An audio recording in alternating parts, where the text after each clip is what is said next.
At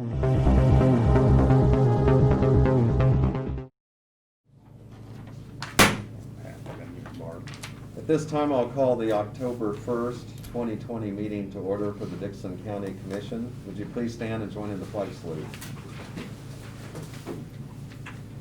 I pledge allegiance to the flag of the United States of America and to the republic for which it stands, one nation, under God, indivisible, with liberty and justice for all.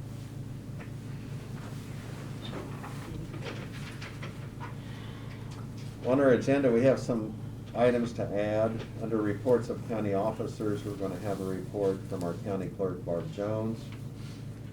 Also, we are going to be adding the following items. The Solomon Neighborhood Revitalization. The next item that we'll add after that is KDEM EOC Grant Agreement. Then the third item, a Tech and Civic Life Election Grant Agreement. And then also a 10-minute executive session at the end for non-elected personnel. I'd move that we accept the amended agenda. I'll second that. We have the motion and the second. Any discussion or question? All in favor say aye. Aye. Aye. Opposed? Motion carries. The consent agenda includes the minutes of the September 24th meeting, also payroll of $307,228.23. Wire payments, which is utilities, of $7,998.03. I move to accept the consent agenda. Second it. We have the motion and the second for acceptance of the consent agenda. Any discussion or question? All in favor say aye. Aye. Opposed? Motion carries. Commission comments, Craig? I have none. I'll give Ron? my time for Barb. I don't have any. Okay, and I do not have any either, so. We have a proclamation, we're going to kind of hold off on it for right now. And we'll go ahead and report of county officers. Brad? Okay, we just to report on the drive-through clinic we had Saturday. It went very well. Staff did a bang-up job. We had 109 people who were tested, and of those, I think majority of them have probably been notified. But we had about a 7% return on positive rate, so that's down considerably from what we were afraid it might be. So now keep in mind that may be skewed a little bit because we were encouraging people with symptoms to come, or people that have been exposed to people with symptoms. But even given that, the fact that it's only 7% is relatively good, because we were running about 12% last couple of weeks countywide. So things went well. I know that was kind of an exercise. We had never done a 3-lane drive-through before. We didn't get as many people we anticipated or we had hoped, but it went well, and we're prepared to do it again if need be. So I know that they're currently arranging flu clinics in Harrington and the other communities and schools, and then one up here to get the flu shots out as well. So we had a meeting here Tuesday with KDOT to talk about right-of-way agreements. That's the project that's been in the works for well over a decade. The question comes about almost everywhere where we abut a state highway, specifically when it comes to interstate versus county roads. Who maintains what? And you guys have heard me talk about, especially out on Fair Road was the Loves issue, and Jeep Road, where we've got segments of road where KDOT does not maintain them, and we don't technically maintain up to the bridge. And so we're trying to work out an agreement that spells out that line of demarcation, if you will. So I think we've got that done. It's in the works. We've got an agreement that they're going to put together and bring back for us to review and to recommend to you guys. But the bottom line is, the roadway goes up to the bridge on an overpass.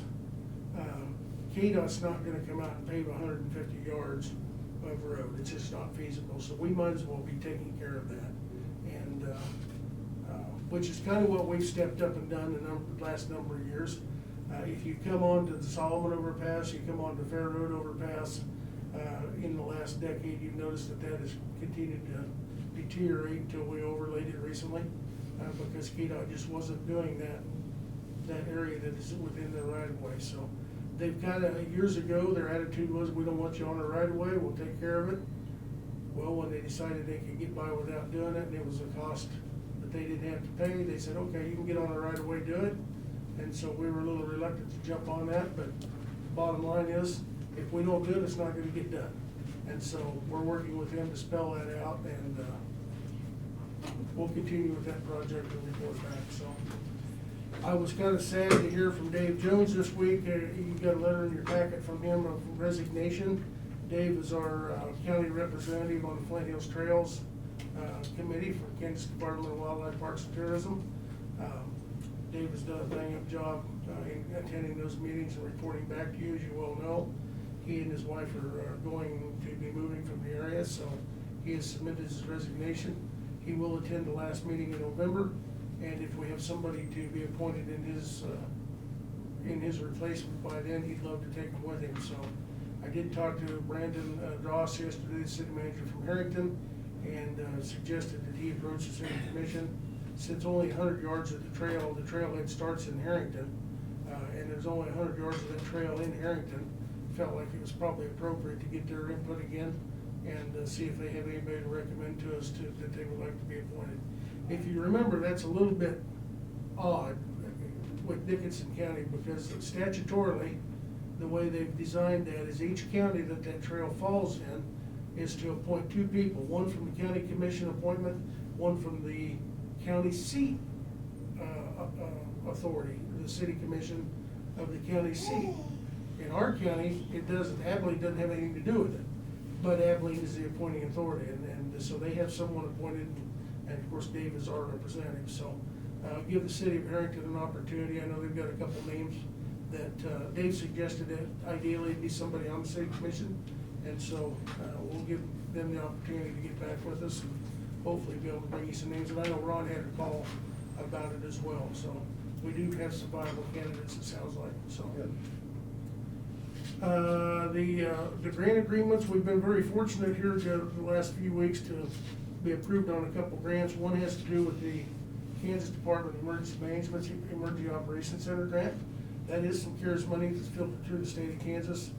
Chancey made an application for that and was successful in getting awarded $32,438 to purchase a fiber optic switch and some furniture for the EOC.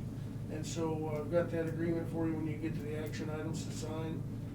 We also have a grant that Barb had received from the Center for Technical and Civil Life that has to do with election, promoting the election process. And between her and Janelle, they applied for that, and we received a positive grant for $8,739.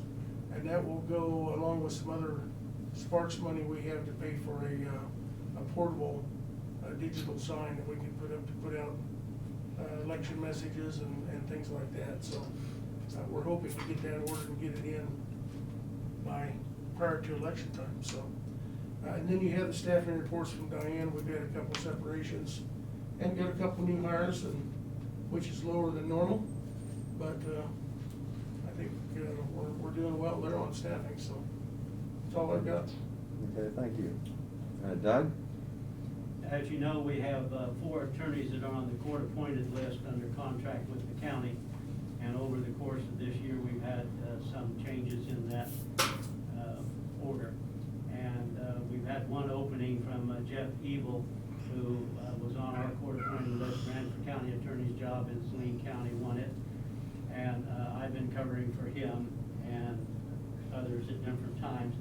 But I have received a call from Mark Guilfoyle, local attorney, said that he would be willing to step in and finish out the contract year. And so I notified the Judge Collett that was a possibility, and he was fine with that. And so I've notified Mr. Guilfoyle from the clerk's office that he'll be starting October 1st. And I was on a Zoom program this morning, and he got his first court appointed, so he's off and running. That's all I have, thank you. Okay, thank you. One of the additions we had to the agenda was a report from Barb Jones, and she's our county clerk and election official, and just thought could give us a little bit of an update and procedurally some of the things or trends that are happening now and how your office deals with those. Okay, Well, I'll just start, as of 2 days ago, we had 13,181 registered voters in the county. And advance requests received in the mail are at 1,356. And the ballots will not be mailed until October the 14th. As a matter of fact, we just got the ballots yesterday, and we're in the process of counting them and getting them filed where they need to be filed. So, do you want me to just talk about advanced voting? Is that, That might be helpful, and I know people are sending requests in now for ballots, and so you covered that. October 14th, you send those out, and then Mhm. when does advanced voting? it starts on October the 14th in our office.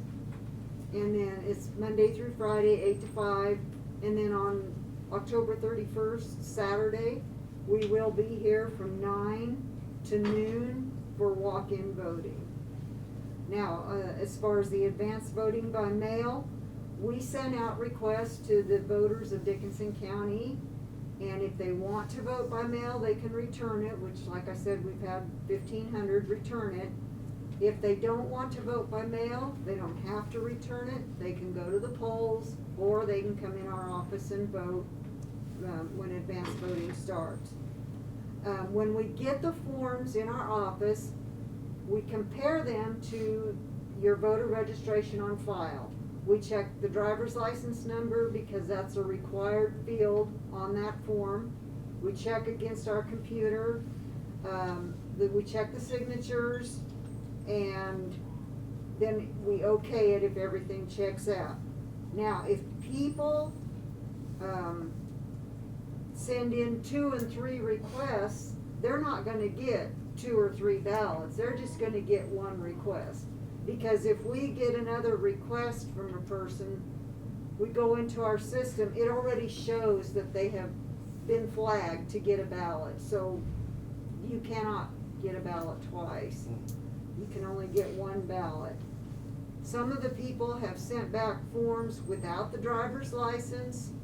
I have sent the form back to them and said, we need your driver's license number before we can process the form. So people might have gotten letters from me about that. There's been questions asked about when we send our list to the polling place on election day. How do people know if an advanced ballot has been sent to somebody or if they've already voted? In the book, there's an alphabetical listing of voters, and it says advance, which means it tells the board workers that they've already been sent a ballot or they've walked into our office and voted. So they would not vote again at the polls. If they come to the polling place and say, I never got my ballot in the mail, the poll workers are supposed to make them do a provisional ballot. They fill out a new voter registration card, they vote the ballot, and then it is kept in a separate bag, and it comes back to us. And if the original ballot is never returned, then that person's provisional would count, and their vote would be good. But if meantime their ballot comes back to our office and they've got a provisional on hand, we're not gonna count both ballots, we're just gonna count the original ballot that we sent out. Let's see. Oh, my poll workers do get training before each election. I'm required to give them training before each election. It's usually about an hour to an hour and a half. And I give them the book, and the book is material from the Secretary of State's office, and it has statutes in it and procedures. I tell them how to handle provisionals, different things like that.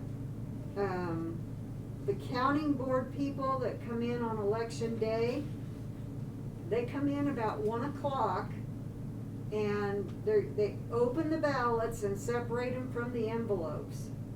And then they look at the ballots to see if there's any write-in names. And if there are write-in names, they tally them in the books. Now, no ballots are run through the counting machine at that time. They're not run through the counting machine till after 7 o'clock.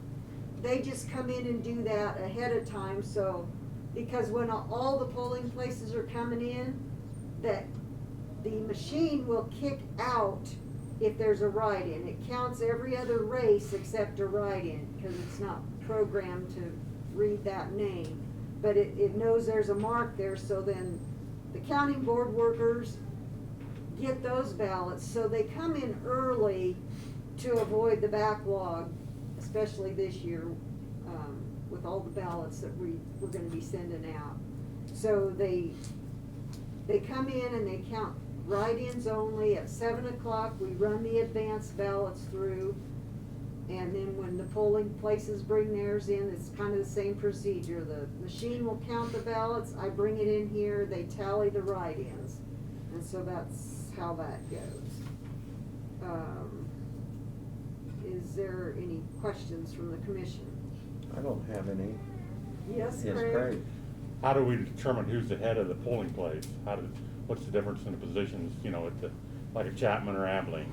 Well, we just have what's called a supervising Okay. judge, and a clerk, and usually it's the same supervising judge each time. And the reason they're the supervising judge is they come get the ballots and the election supplies, and they take them to the polling place, and then they bring them back.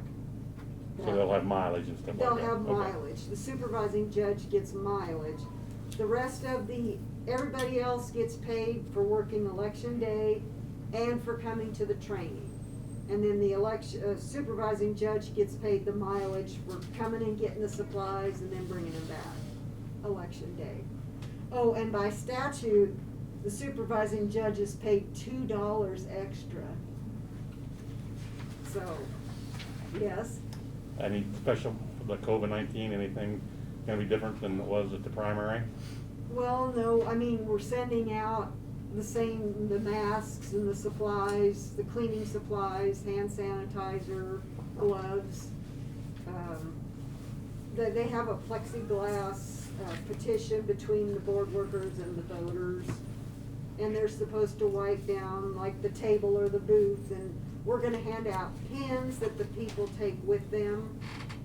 And that's about it, yes? When's the last day that the mail-in ballots, if they're postmarked, you know, by election day, when's the last day they'll be counted?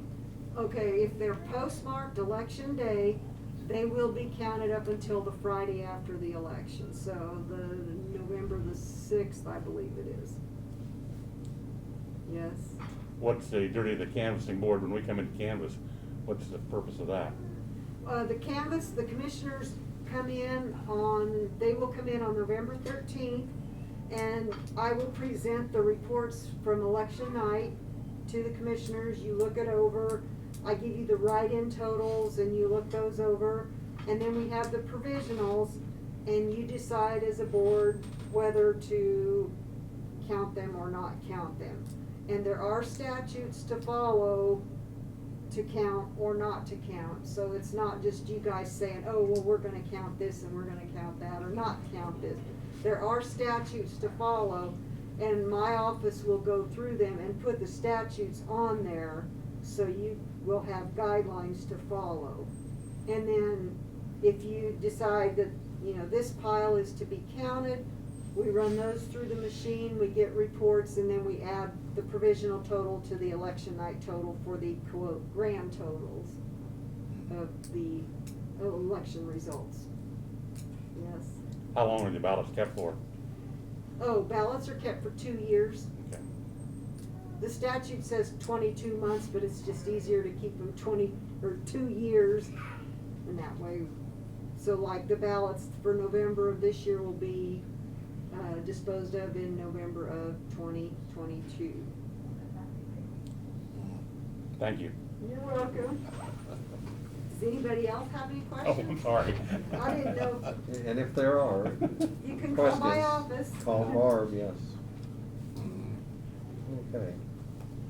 I'm gonna go back, one of the items we have, and we'll go ahead and have this now, is, the week of October 4th through the 10th is Dickinson County 4-H Week, and we do have representatives on behalf of 4-H and some 4-Hers here, so we'll have that at this time. Stand and Dean also. And let's see, we're gonna have Adam, you wanna come stand over there and then Mackenzie over here? Dean, wanna come up here? And Jill, if you wanna read from where you're at, or podium, either way, whatever works for you. Perfect, so thank you for having us this morning. We're getting ready to celebrate National 4-H Week, but we also like to recognize the work of our local 4-Hers here in the county by recognizing Dickinson County 4-H Week during the same time. So we have one almost member and 2 of our 4-H members that are here to help celebrate with us this morning. So would you like me to read the proclamation? Yes, if you would, please. Okay, so the 2020 Dickinson County 4-H Week proclamation by the Board of Commissioners of Dickinson County, Kansas.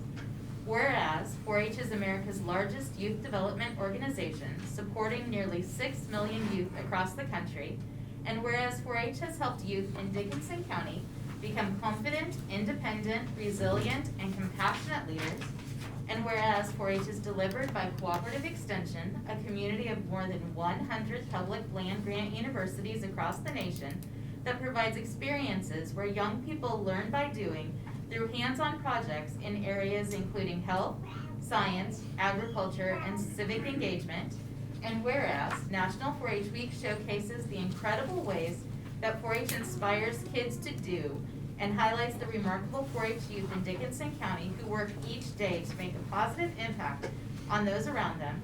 And whereas 4-H's network of nearly 500,000 volunteers and 3,500 professionals provides caring and supporting mentoring to all 4-Hers, helping them to grow into true leaders, entrepreneurs, and visionaries. Now, therefore, we, the Commissioners of Dickinson County, do hereby proclaim October 4th through 10th, 2020 as Dickinson County 4-H Week, and encourage all of our citizens to recognize 4-H for the significant impact it has made and continues to make by empowering youth with the skills they need to lead for a lifetime. Okay. We do have this proclamation, and after we vote on it, we'll probably have some comments. Yeah, you wanna have Jill introduce the guests that are here? Well, or would you want to introduce, why don't you introduce yourself or your siblings, since you're the oldest? We'll start with you and tell us a little bit what you do in 4-H and, Okay. Well, hi, my name is Mackenzie Hall, and I did clothing, foods, horticulture, crafts, and Performing arts. oh yeah, performing arts, and that's it. and how many years have you been in 4-H? 5 years. 5 years? Mhm. And your club is? Jolly Jayhawkers. Okay. Very good. And then we have Autumn. She's the oldest in her family here. So Autumn, would you like to introduce yourself? My name is Autumn Publish. I am 9 years old, and my projects were Calf and performing arts. And this is my 3rd year. Wow. Great. And who's this besides you? Is this your brother? Yes, my little brother Dean. What was your name? Dean. Dean? Okay. And he's getting ready to be a 4-H'er. And what 4-H club are you from? He gets to be a Cloverbud this year. So our 5 and 6 year olds get to be Cloverbuds. It used to be called tag-alongs, because that's pretty much what you do. You tag along. I like that tie. It's the most comfortable kind, right? Yeah. You should look into something like that. What 4-H club? Hollingside Flowers. Okay. Yes. And I'm Jill Martinson, 4-H Youth Development Agent. And my children are part of the Fragrant Hilltoppers, and I serve as a dog project leader for the Fragrant Hilltoppers. And I'm Debbie Hanna, I'm the 4-H office professional at the office. My kids were Solomon Wranglers, and I was leader for Solomon Wranglers. So how many 4-H groups in the county and approximate numbers of involvement? So 12 clubs throughout the county, and we're right about 275, 300 members. We start the new 4-H year today, so October 1 is the start of the new 2020-2021 4-H year, so. Okay.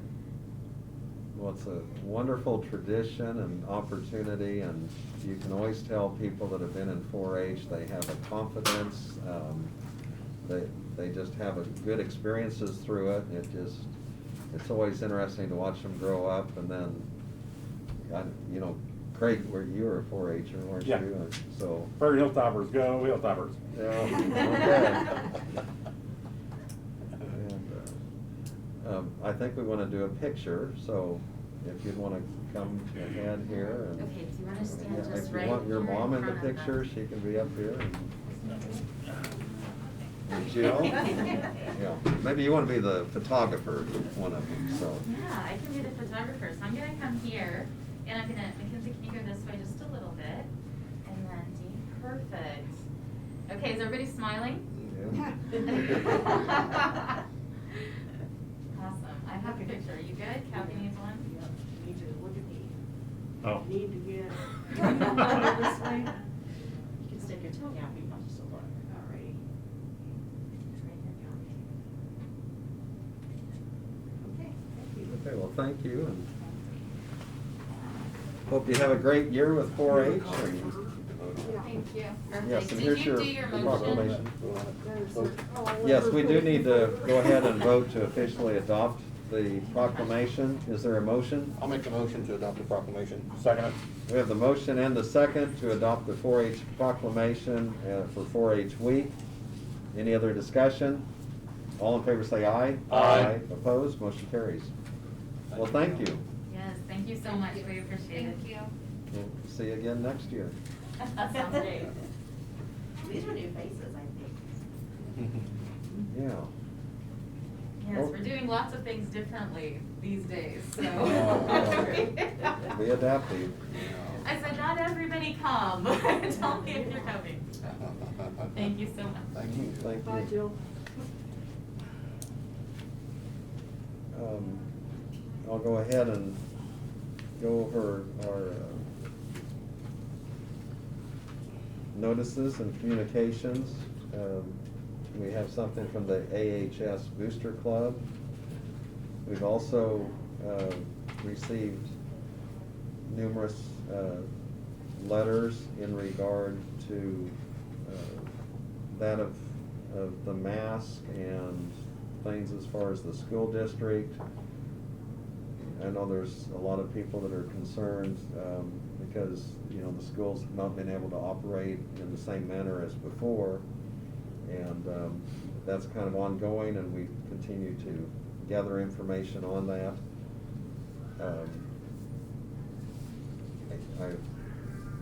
A good portion of these have to do with people that express that they feel it's a little bit too restrictive and they'd like to see things open up. And then having said that, I also have received letters and comments from people just stating appreciation that they feel the county's taking it very serious and they want the county to take it serious, and they realize that there's adjustments that are taking place. And, you know, for example, yesterday too, I received notice that the Abilene Rotary Club, which isn't just Abilene itself, but there's some area people involved too, but they've suspended their meetings for the month of October just because it's a larger group gathering. You know, even though the club is over 50, we've only been having maybe 15 to 25 people in attendance typically. But anyway, they're suspending that for the month of October. Are there other comments or letters or anything that others have received or would want to comment on? No, thank you. Okay. We do have some business items that we have added to the agenda. more of a housekeeping type thing, but it is time for the renewal for the Solomon Neighborhood Revitalization. Brad, do you have additional comments on that, or might mention a little bit the purpose and the Yeah. benefit we have for that? The original NRP with Solomon was done in 2010, which they're only statutorily allowed for a duration of 10 years. And so this is a renewal of that. And that's the NRP, or Neighborhood Revitalization Program, is a good program. It allows for a tax incentives for people that want to improve their property or to put up new property, build new houses and things. And it only provides that incentive on those additions to their existing property. So if a person added, let's say, $25,000 worth of improvements to their home, they still pay full taxes on their home, but they can have that tax abatement on the $25,000 worth incrementally over 10 years. So it starts out, they get 100% off, then 90%, 80% for each year. So, and then it comes back as a full tax-paying location. So they've had a few people that have taken advantage of that. It's been a good program, and this is just extending that same agreement for another 10 years. So. And it's a two-part application, and also the county appraiser is notified when improvements are made. Now, does North Central Kansas, do they implement this, or is this? No, that's a local program that is agreed upon between the three big taxing entities, which is the city of Solomon, Dickinson County, and the school district, so. Okay. Okay, any discussion or comment? Is there a motion to enter this agreement for the neighborhood revitalization So program? moved. I'll second it. We have the motion, we have the second, that we go ahead and adopt this neighborhood revitalization program up through 2030 for the city of Solomon, Kansas. Any other discussion? All in favor, say aye. Aye. Opposed? Motion carries. I'll give this back to Brad, because it does need to have signatures from other groups, like you said, Board of Education or county clerk and so on. Next item that we added was the KDEM EOC grant agreement. And Brad had explained that grant agreement in the work study session. And also in his report. Is there a motion to approve that? I'll make a motion to approve the KDM EOC grant. Second it. Okay, we have the motion and the second for approval of that grant. Any other discussion? All in favor say aye. Aye. Opposed? Motion carries. And this is one that I sign on behalf of the commission.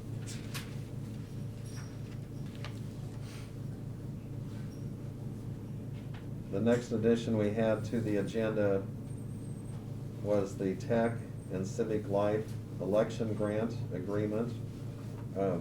Barb, since you were the one that this involves your department, would you want to explain that a little bit and how we found out about it? Well, I actually found out about it from another clerk.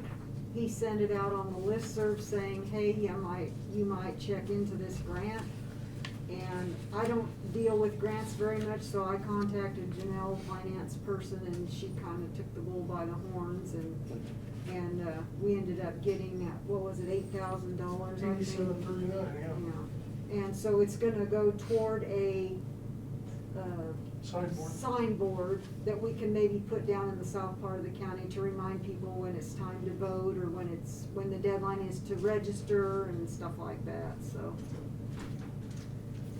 And, I know, times everyone knows that things have changed and we have different circumstances, but I really appreciate the fact, Barb, the hard work you do and your staff, and that you're taking every step possible to encourage people to vote, but also to, make it convenient as we can and possible. So I think this extra information getting out is helpful.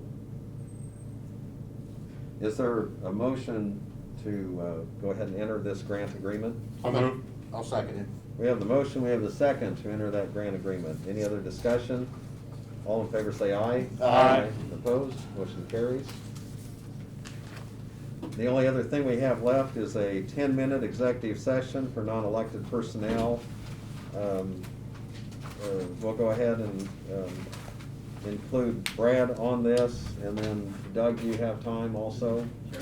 So it would be for 10 minutes, and we would start that at 11:37 for 10 minutes, and I would so move that we go into executive session at 11:37 for non-elected personnel. I'll second that. We have the motion and the second. Any further discussion? All in favor say aye. Aye. Aye. Opposed? Motion carries.